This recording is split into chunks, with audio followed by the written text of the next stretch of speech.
देखते हैं प्रश्नावली 6.3 का 14वां सवाल। एक त्रिभुज एबीसी की भुजाओं AB और AC तथा माध्यिका AD एक अन्य त्रिभुज की भुजाओं PQ और PR तथा माध्यिका PM के क्रमशः समानुपाती हैं। दर्शाइए त्रिभुज ABC समरूप त्रिभुज PQR। ये त्रिभुज ABC है, ये त्रिभुज PQR। हमको ये प्रूव करना है दोनों समरूप हैं। आइए आगे चलते हैं।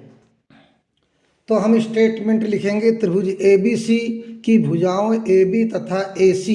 ये त्रिभुज ABC है, इसकी भुजा ये AB और ये AC माध्यिका AD। एक अन्य त्रिभुज की भुजाओं PQ और PR तथा माध्यिका PM के क्रमशः समानुपात में है। ये दूसरा त्रिभुज PQR है, ये PQ और ये भुजा PR और PM ये इस त्रिभुज की भुजाओं और इस त्रिभुज की भुजाओं के समानुपाती हैं। तो हम आगे लिखेंगे AB बटे PQ, AB बटे PQ बराबर AC बटे PR बराबर AC बटे PR, और फिर इसके बाद माध्यिकम दिखा देंगे AD बटे PM, AD बटे PM। और हमें सिद्ध करना है त्रिभुज ABC समरूप त्रिभुज PQR, ये हमें प्रूव करना है। ये स्टेटमेंट लिखने के बाद हम आगे चलते हैं। अब हमें रचना करनी है। AD को एक बिंदु E तक इस प्रकार बढ़ाइए कि AD बराबर DE। अब हम AD को हम थोड़ा आगे ऐसे बढ़ाएंगे और AD को यहाँ बिंदु E तक ऐसा बढ़ाएंगे कि AD बराबर DE है।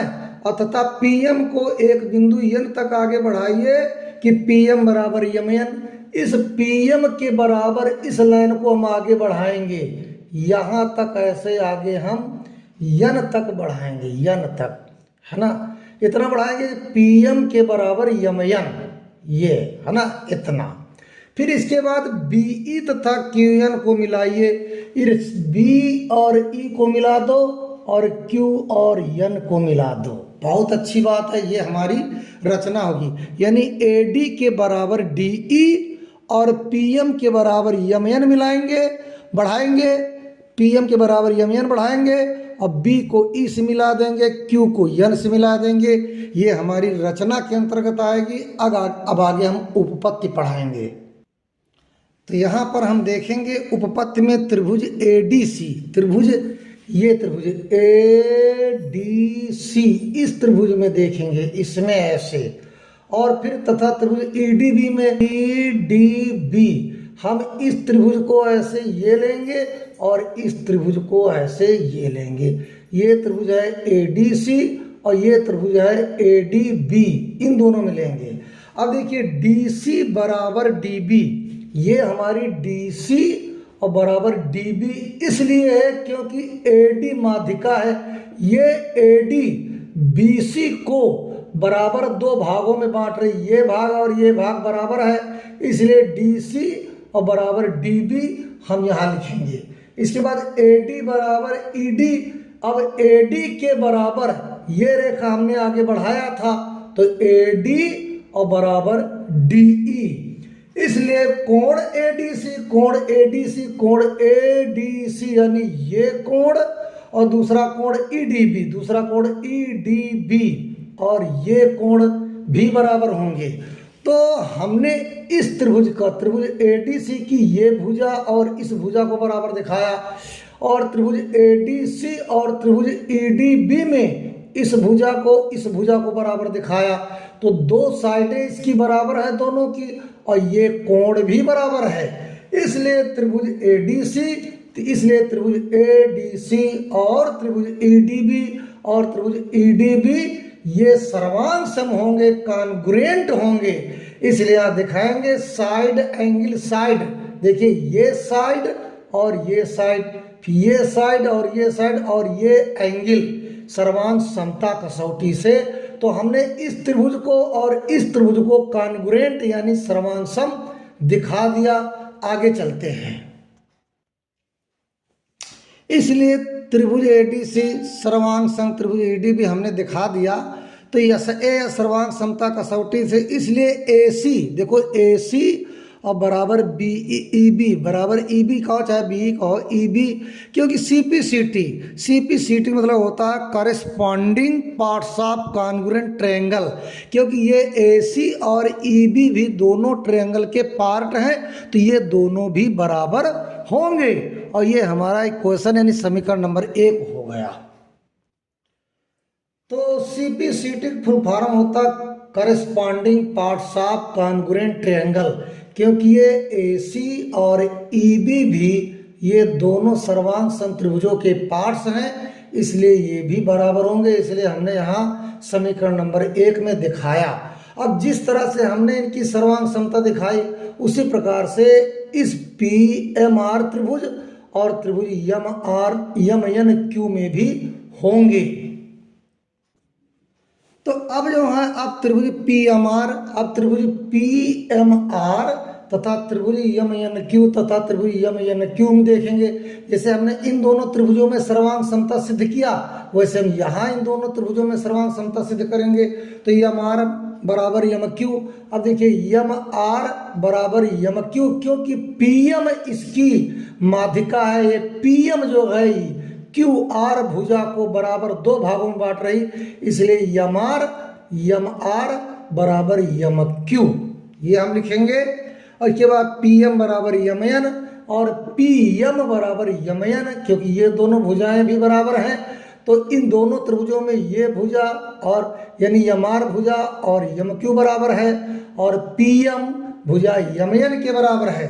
और कोण पी एम आर और कोण पी एम आर, ये कोण है ना, कोण यन एम क्यू के बराबर है, यन यम क्यू के बराबर है ना। इसलिए त्रिभुज पी एम आर, इसलिए त्रिभुज पी एम आर और सर्वांग सम त्रिभुज यम एन क्यू, सर्वांग सम त्रिभुज यम एन क्यू के ये त्रिभुज और ये त्रिभुज दोनों सर्वांग सम होंगे। सर्वांग सम इसलिए यहाँ पर साइड एंगल, साइड देखो, ये पहले हमने ये साइड लिया, इस साइड के इस त्रिभुज पी एम आर और यम क्यू, और दूसरा एंगल ये एंगल लिया और इसके बाद इस साइड को लिया, इसलिए यस ए या सर्वांग समता कसौटी हुई। इसीलिए पी आर, ये पी आर और एन क्यू के बराबर होगा। ये भी सी पी सी टी है corresponding parts of congruent triangle के नियम से, क्योंकि ये पी आर और एन क्यू इन्हीं दोनों त्रिभुजों के पार्ट्स हैं, इसलिए ये दोनों बराबर होंगे। तो पहले हमने इनको दिखाया और दोबारा इसको दिखाया। आगे बढ़ते हैं। तो हमने जो जो प्रूव्ड किया वो हम यहाँ लिखेंगे। पहला क्या था, ए बी बटे पी क्यू, देखिए ए बी और बटे पी क्यू। इसके बाद ए सी बटे पी आर, ए सी और बटे पी आर। इसके बाद ए डी बटे पी एम, ए डी बटे पी एम। ये सब ये तो लाइन हमारी ज्ञात है, यहाँ पर जो ज्ञात है वो हमने लिखा। फिर इसके बाद ए बी बटे पी क्यू। अब यहाँ पर देखिए ई बी बटे एन क्यू, ये आपका ई बी और बटे एन क्यू।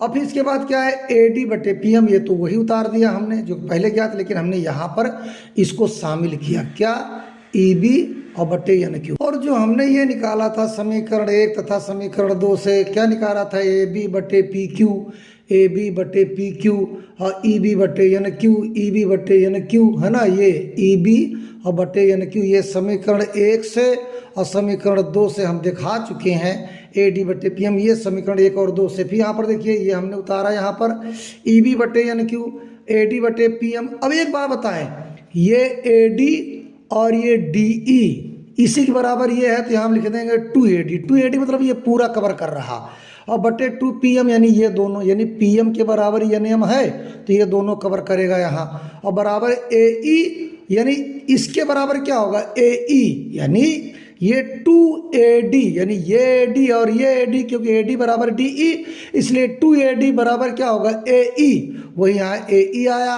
और फिर इसके बाद 2PM यानी PM बराबर यमन है, तो ये क्या हो जाएगा, PN। तो 2PM बराबर यमन, यानी ये PM और ये PM, यमन बराबर PM है, तो यहाँ पर PM हम कह सकते हैं 2PM। तो यहाँ 2PM और 2PM मतलब क्या होगा, पूरा PN। तो यहाँ लिखेंगे AE और बटे PN और बटे PN। रचना से हमने दिखा दिया। आगे चलते हैं। यहाँ पर AB बटे PQ, AB बटे PQ सूत्र दिखा रहे हैं। ए बी बटे एन क्यू, देखिए यहाँ पर ए बी और बटे एन क्यू, ये समीकरण से हमने दिखाया था। फिर पूरा लेंगे ए ई और बटे P N, yes yes yes. देखिए हमने इस त्रिभुज में ए बी और फिर इसके बाद ई बी और फिर इसके बाद ए ई, ये हमारा पूरा त्रिभुज प्रूव्ड होगा यहाँ से यहाँ तक, ये त्रिभुज, और दूसरे में ये है हमारा त्रिभुज।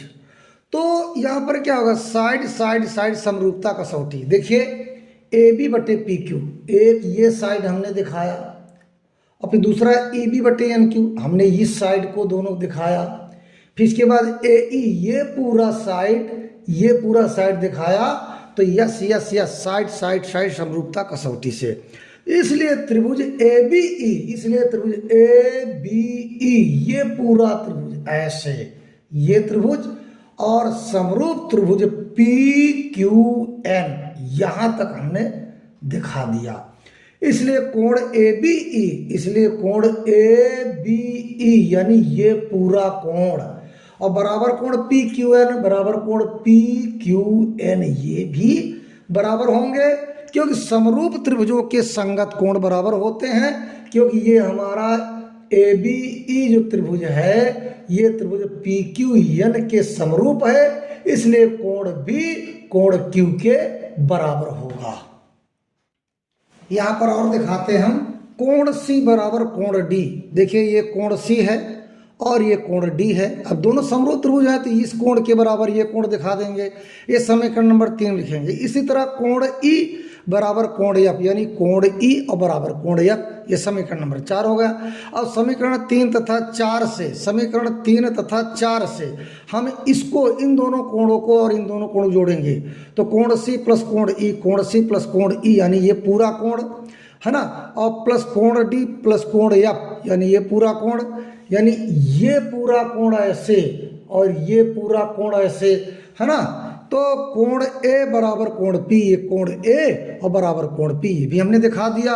इसलिए कोण बी ए सी, कोण बी ए सी यानी ये पूरा कोण और बराबर कोण क्यू पी आर, ये बराबर कोण क्यू पी आर। तो हमने दोनों त्रिभुजों को हर एंगल से दिखा दिया। अब त्रिभुज ए बी सी, अब त्रिभुज ए बी सी और त्रिभुज पी क्यू आर, त्रिभुज पी क्यू आर में आखिर में लेते हैं ए बी बट्टे पी क्यू, हम जान चुके हैं ए बी बट्टे पी क्यू, ठीक है, और ए सी बट्टे पी आर और ए सी और बट्टे पी आर, इन दोनों साइडों को हम प्रूव कर चुके हैं, ये ज्ञात है पहले भी। तथा कोण बी ए सी, तथा कोण बी ए सी, अभी हमने इसको प्रूव किया, इस कोण को बराबर कोण क्यू पी आर। तो क्यू पी आर हम इस कोण को भी और इस कोण को भी इन सी ई और डी एफ के सहारे प्रूव कर दिया था। इसलिए त्रिभुज ए बी सी, त्रिभुज ए बी सी समरूप त्रिभुज P Q R, side angle side समरूपता कसौटी से, ये साइड इस साइड के, ये एंगल इस एंगल के, और बच्चों जो है यहाँ पर ये ए सी बटे पी आर इस साइड के हमने समरूपता कसौटी दिखाया, इसलिए यहाँ पर ये सिद्ध हुआ। धन्यवाद बच्चों, वीडियो लाइक करो, सब्सक्राइब करो, बार बार इसको देखोगे तो आपको पूरी तरह से समझ में आएगा। धन्यवाद। हम एक सवाल रोज डालते हैं और चैनल को सब्सक्राइब कर लो।